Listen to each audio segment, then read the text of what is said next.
उसने भी एक बार रीड कर लिया होगा क्वेश्चन को, उसने प्रॉपर सॉल्व कर दिया होगा। क्योंकि कई बार एग्जामिनेशन हॉल में क्या होता है, जल्दी जल्दी खट खट खट क्लिक करते हैं हम लोग, तो क्लिक करते करते करते करते बड़ा सा क्वेश्चन दिखता है स्क्रीन के ऊपर, स्क्रीन छोटी होती है क्योंकि मॉनिटर्स जो होते हैं काफी छोटे होते हैं, बड़ा सा क्वेश्चन दिखता है और इस तरीके से एंगल के साथ में हो जाता है, तो स्टूडेंट थोड़ा सा अनकंफर्टेबल महसूस करता है और क्वेश्चन को छोड़ देता है। घर आता पता चलता है इजी सा क्वेश्चन उसने तो देखा ही नहीं, या देखा तो उसने पढ़ने की हिम्मत नहीं जताई। तो क्वेश्चन को रीड बहुत ध्यान से करना है। देखिए, आप अगर गेट एग्जामिनेशन में क्वेश्चन को पढ़ना सीख गए और पढ़ के समझना सीख गए, तो ये मान के चलिए कि आप 60% क्राउड को जम कर गए हैं, क्योंकि आधे से ज्यादा क्राउड को क्वेश्चन पढ़ने में ही आलस आ जाता है, या पढ़ते भी है तो समझते नहीं। तो ये हैबिट आप शुरू से डालो, ठीक है। चलिए, let IC, IL and IR be the circuit current flowing through the capacitor, inductor and resistor respectively in the given circuit below.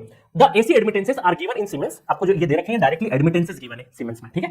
Which of the following is true? आपको सिंपल करंट निकालना है, तो सिंपल RLC पैरेलल सर्किट है, ये voltage given है, voltage की value भी बहुत आसान है, 1 एंगल 90 डिग्री दे रखा है, तो यही वोल्टेज सब जगह पे अप्लाई होगा, यही वोल्टेज क्या होगा सब जगह पे अप्लाई होगा। तो इसका मतलब है कि देखिए आसान क्वेश्चन क्या है कि IC अगर करंट निकालना है, कोई भी करंट अगर हमें निकालना है, याद है कि अगर एडमिटेंस फॉर्म में करंट होगा तो यहां पर V into Y होता है। कैसे होता है, देखो नॉर्मल करंट हमारा क्या होता है, वोल्टेज डिवाइडेड बाय इंपेडेंस, तो 1/Z क्या होता है, एडमिटेंस है ना, 1/Z क्या हो गया, एडमिटेंस हो गया। तो एडमिटेंस तो करंट क्या लिखते हैं हम लोग, वोल्टेज मल्टीप्लाई बाय एडमिटेंस, और आपको डायरेक्टली एडमिटेंसेस गिवन है। अच्छा, एक चीज और आपको पता होनी चाहिए कि J को क्या लिखते हैं, प्लस J को लिखते हैं 1 एंगल 90 डिग्री, है ना, और माइनस J को लिखते हैं 1 angle magnitude always positive angle 90 degree. बस इतना सा काम था इस क्वेश्चन में। इतनी सी चीजें पता होगी तो काम आसान हो जाएगा, और इतनी भी चीजें अगर आप पढ़ के नहीं गए हो तो भाई साहब गेट की तैयारी करना छोड़ दीजिए, क्योंकि इतनी छोटी छोटी चीज तो आपको पता होनी चाहिए। और अगर पहला सब्जेक्ट जो गेट प्रिपरेशन के लिए नेटवर्क थ्योरी होता है उसको अगर आपने अच्छे से नहीं पढ़ा है तो आगे की चीजें नहीं समझ पाओगे, और खासकर इसी ब्रांच में, क्योंकि इसी में तो एनालॉग वगैरह में बहुत एसी एनालिसिस यूज होता है, ठीक है। चलिए, तो यहां पर आईसी करंट देखें तो वोल्टेज इंटू वी वाई लगाना, तो वोल्टेज कितना है 1 एंगल 90 डिग्री, और यहां पर एडमिटेंस कितना है J,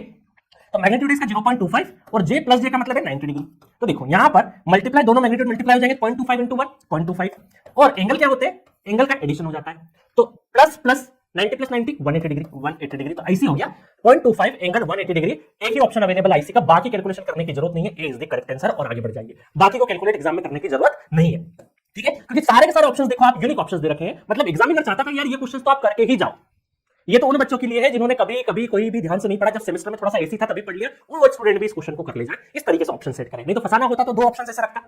ठीक है, एनीवेज अपन तो सारा कैलकुलेट करेंगे। आईएल करंट अगर जानना है तो आईएल करंट क्या हो जाएगा 1 एंगल 90 डिग्री, अगेन वोल्टेज तो वही है, यहां पर क्या हो जाएगा मैग्नीट्यूड 0.1 और एंगल माइनस J, तो माइनस J मतलब कि माइनस 90, तो देखो 0.1 1 इंटू 0.1 एंगल प्लस हो जाएगा 90 माइनस 90, सब्ट्रैक्शन नहीं, एडिशन नहीं हो रहा है बट साइन माइनस का है, तो क्या हो जाएगा 90 माइनस 90 0, तो 0.1 देखो वही आ गया। सिमिलरली आईआर निकाल लेते हैं, आईआर क्या हो जाएगा 1 एंगल 90 इंटू 0.2, इसके साथ में एंगल क्या होता है 0, क्योंकि रजिस्टर के साथ में कोई भी एंगल नहीं रहता है, तो कितना हो जाएगा 0.2 इंटू 90 डिग्री। देखो आगे तीनों करंट वही के वही, तो ए इज द करेक्ट ऑप्शन। तो बहुत ही आसान मतलब बहुत ही आसान। आप जाके जी सेंट्रिक पे मेरा नेटवर्क थ्योरी का लेक्चर पढ़िएगा, परचेस करके वहां कूपन कोड लगा लीजिएगा। मैंने एसी एनालिसिस पर बहुत ज्यादा फोकस किया है, क्योंकि ये सेगमेंट ऐसा है जहां स्टूडेंट बहुत ज्यादा डरते हैं।